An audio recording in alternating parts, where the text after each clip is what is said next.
up, ladies and gentlemen? Welcome to another edition of Them Nerds. Today, it is Top 5 Tuesday, and we are going to bring to you our top 5 80s cartoons that deserve a live-action series treatment. So many good cartoons from the 80s. Maybe we're biased because we grew up during that era, but honestly, I don't think you can beat it.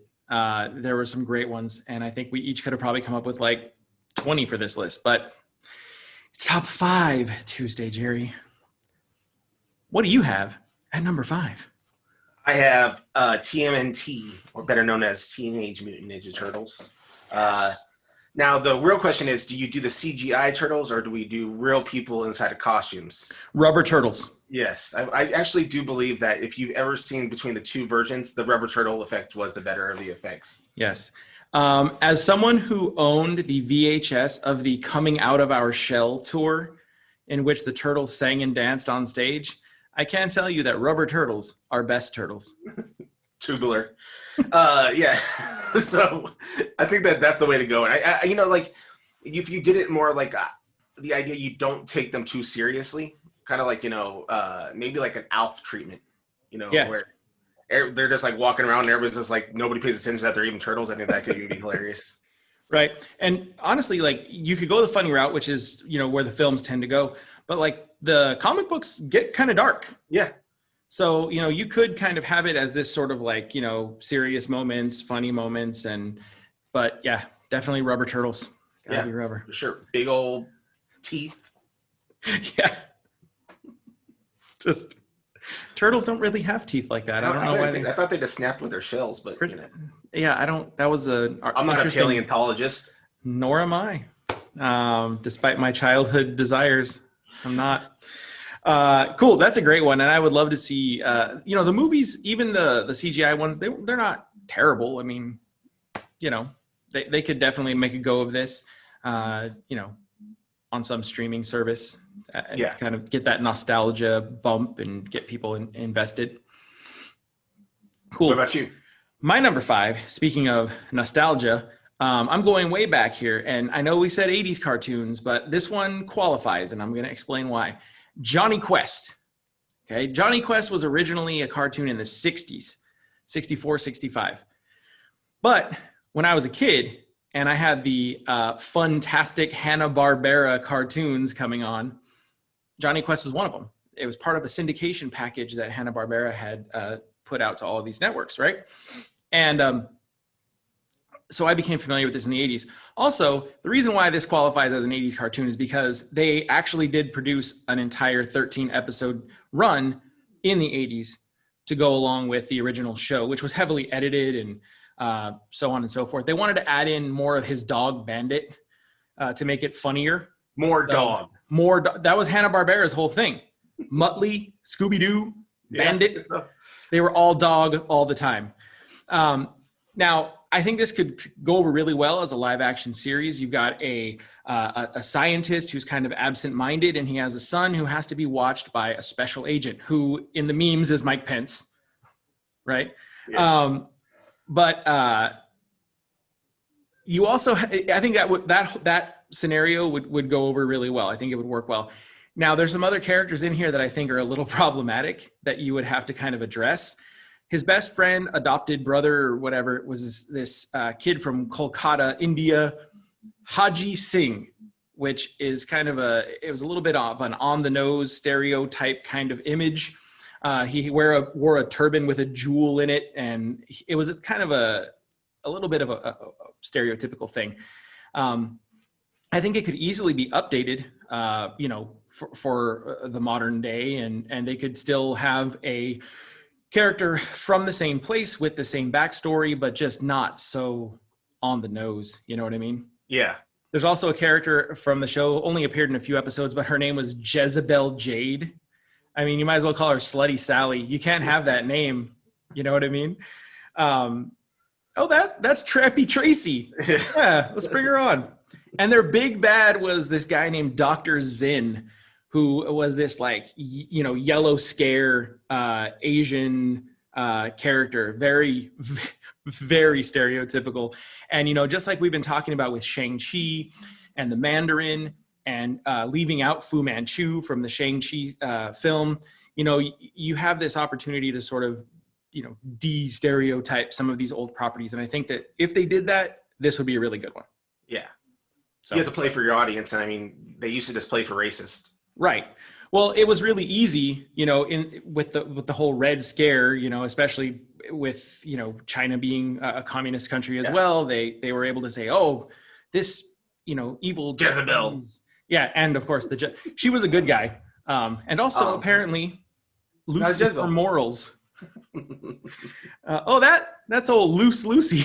Like, come on, guys. All right. Number 4, what do you got? Thundercats. Yes. Ho.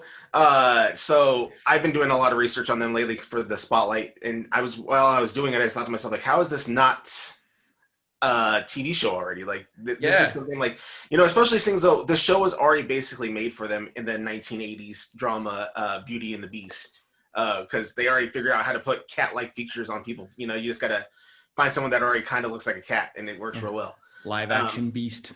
Yeah, and so you know, the show itself is like just like it has everything. It has science in it. It's kind of a medieval drama, also. You know, space exploration. You know, there's just like everything you can think of is in there. Plus, like every single person has some kind of like crazy skill, like, you know, fighting skill or super speed or super strength or able to control minds. And how do you run out of stuff to be able to talk about on a TV series when you have characters that are that well written? You know what I mean? So I think that give us a live action one and like just go straight up, you know, Lord of the Rings with it. Right. And that's one thing about these 80s cartoons. A lot of them had these kind of like really rich opportunities for backstory. Not all of them got the opportunity to go into it, but, you know, like some of the shows like Voltron and like Thundercats, they had these like, oh, they came from this other planet and something happened. And like, you've seen what they can do with that kind of a backstory with Superman. You know, imagine what they could do with these. I was laughing when you said you were doing lots of research because I think we both know what kind of things come up when you really start digging deep into the internet for Thundercats imagery. I really found that it's a dark. The web is a scary place. Rule 34 is a real thing, ladies and gentlemen. Yes, I would be excited about seeing a Thundercats series. And like, I don't know why, but when you said that you were going to do Thundercats, the thing that popped into my mind was The Witcher. And I think I had this image of Lion-O just kind of like hacking through stuff with that, with the Sword of Omens.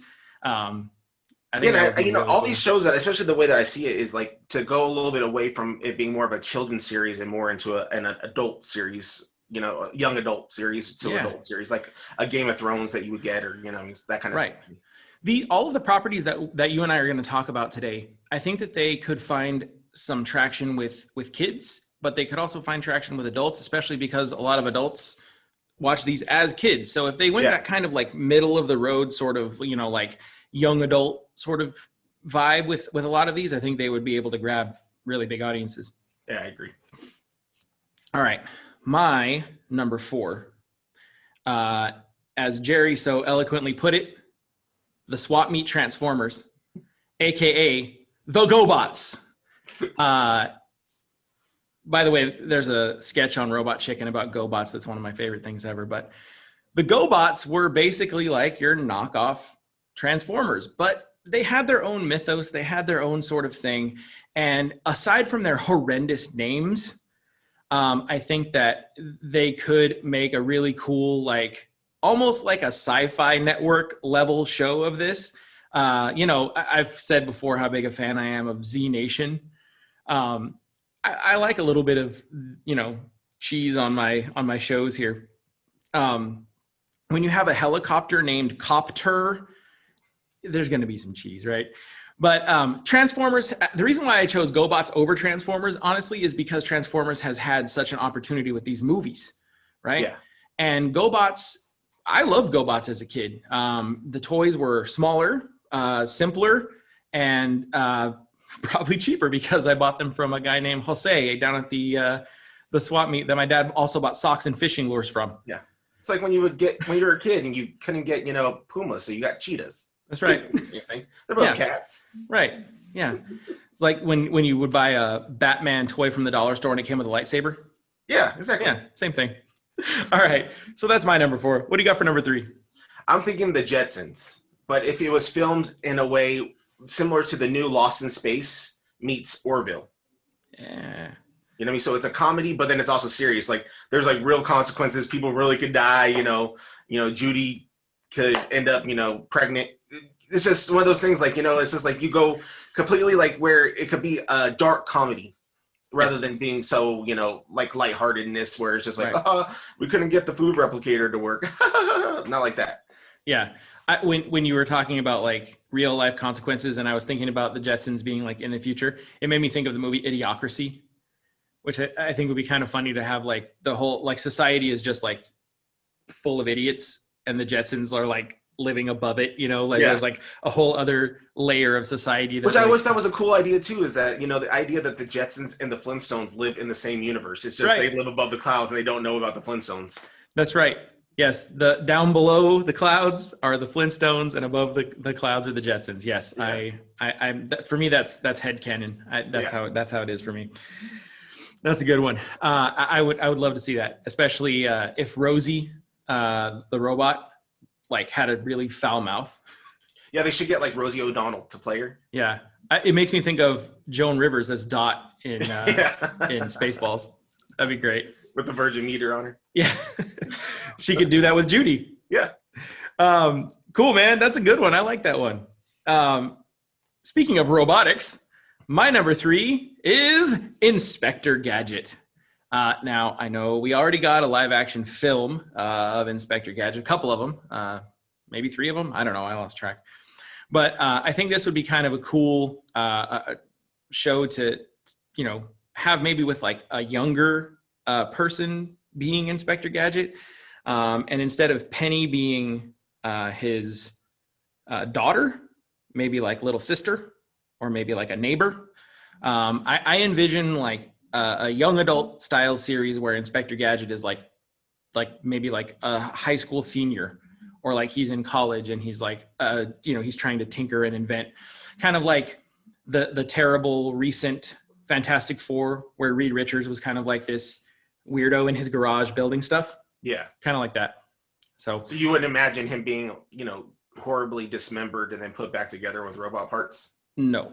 I would probably see it more as like he kind of like almost like an exoskeleton sort of thing that he does to himself, like to try to do these things. Like, there's some kind of corruption within like, there's some company that's messing up his town or whatever. Yeah. I don't know, whatever the hell they make these shows out of. Yeah. So that's my number 3. What do you got for number 2? He-Man.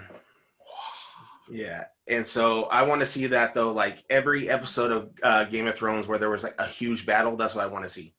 You know what I mean? Like just straight up fighting, gore, blood everywhere, tigers tearing people apart, just like Skeletor looking like a Skeletor.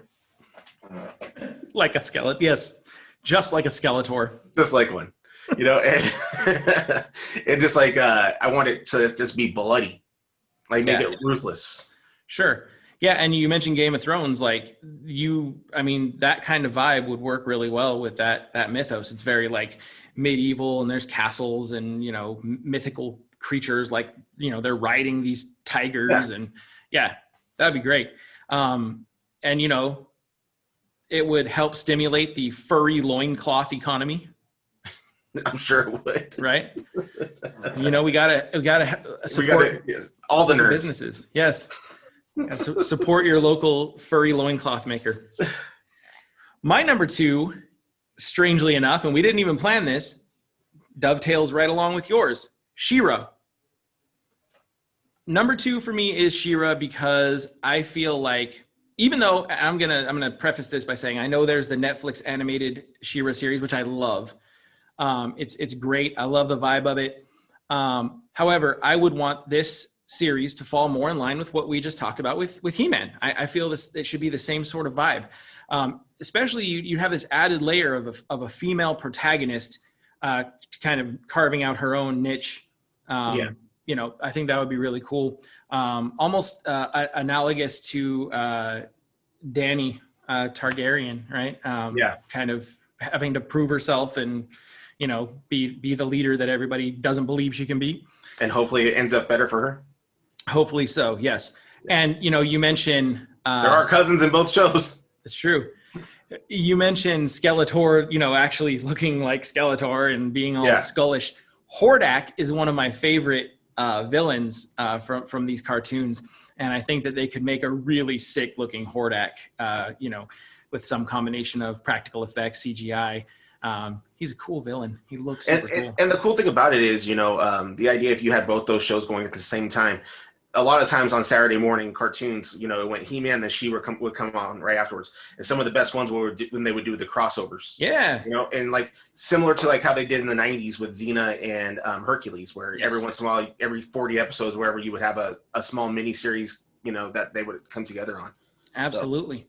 Yeah. And if one, I would imagine that if one company, like say, one studio or Netflix or somebody that is going to have it on like a streaming service, they would probably pick up both properties, one would assume. I mean, with She-Ra already being on Netflix, I would assume Netflix would probably have first dibs on it. I don't know.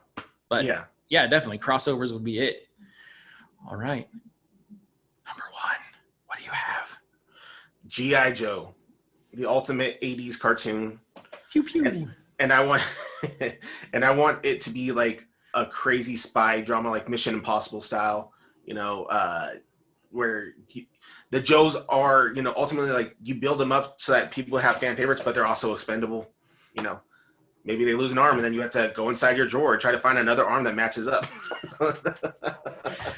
How will they snap their rubber band? Yeah, I was gonna say, how will they handle the rubber bands in the crotch? Worst part about those toys, you break the crotch out, and then the next thing you know, they're all loosey after that. Yeah, the legs are all. Life. All these Jezebels. Yeah, but just like a spy drama that's like crazy good, like jet setting all around the world. Give a real like the Cobras like some kind of real organizational like scary kind of thing that they're fighting against, and maybe even you can create other things outside of the Cobras being the bad guys. Yeah, maybe the government's the bad ones. I mean, we already know that's true. So it happens. Yeah. I think G.I. Joe, out of even considering my number 1, out of all 10 of the ones that we have talked about today, that's the one that I most desperately want to see get like the appropriate treatment. Yeah, because you get everything. You get martial arts. You get weapons. You get fighter. You can have freaking plane battles in it and boat battles and you know. Bring in different retired football players and pro wrestlers like Sergeant Slaughter.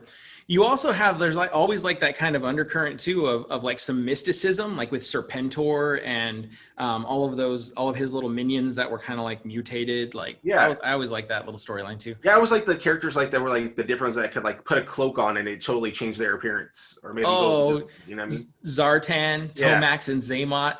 Yeah, Zatanna. What was the other one's name? Anything with a Z. Yeah. There was like a whole... I think, was it X or a Z? It was something like that. I can't remember it right now, but all of the characters that you put in the grass and their face turn green. Yeah. Or you put them up to the sun and their face turn dark, right? Yeah. Yeah. Now, that's when toys were, all the lead was put in them, so to make them more awesome. The number of unpronounceable chemicals that were in those toys, I mean... Yeah, they should really check to see how many people that grew up in the 80s are surviving through COVID just from the amount of chemicals we got from our toys. Hey, you know what? That might be true. There's a reason why people our age aren't suffering at as high of a rate. It's because we were in, around all of that. We're like, if you put this in the grass and it turns green, and you put it by the sun, it turns and it turns yellow. What happens if I put it in my mouth? If you put it in your mouth, you turn cancerous.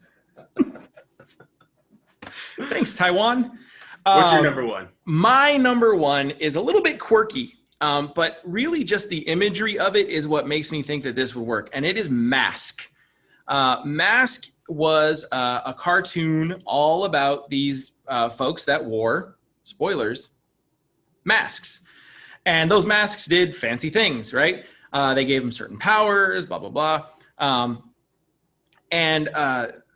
There were good guys, there were bad guys. They had cool cars that like would, there would be like a race car that you pushed a button on the back and it turned into a plane and it would take off. And their base was under this mountain with a giant boulder on top. And on the toy, you could push a button and the little rock would fall down. It's great.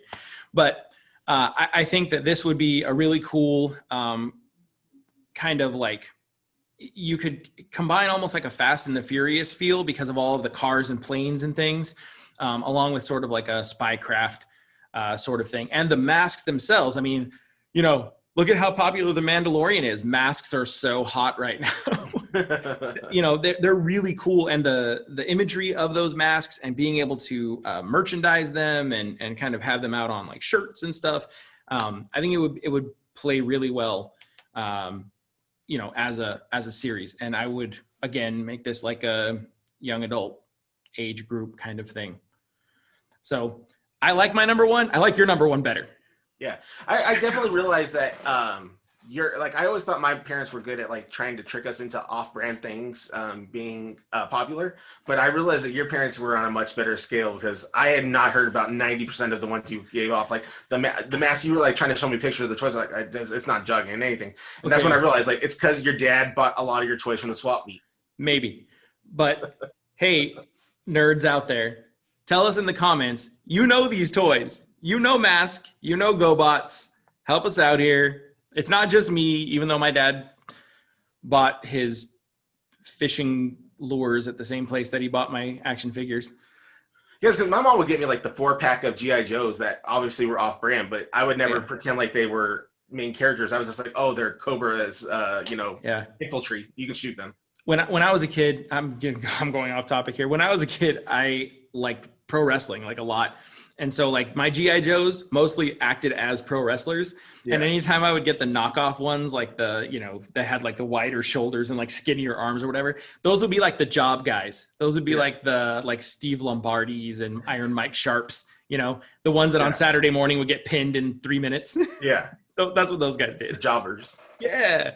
You bunch of jabronis, you swap meet jabronis. All right. Tell us in the comments if I'm crazy. I don't think these are completely generic toys. That's just me. Maybe I'm wrong. What would you like to see from the 80s? Or if you are a child of the 70s or the 90s, what do you think would work for one of these live action full series? Let us know in the comments. Don't forget to like and subscribe and follow us on social media at We Them Nerds on Twitter, Facebook, Instagram. Don't forget to check out Jerry's Spotlights on Instagram. And that'll do it for us on this Top 5 Tuesday. Be good to each other. Bye.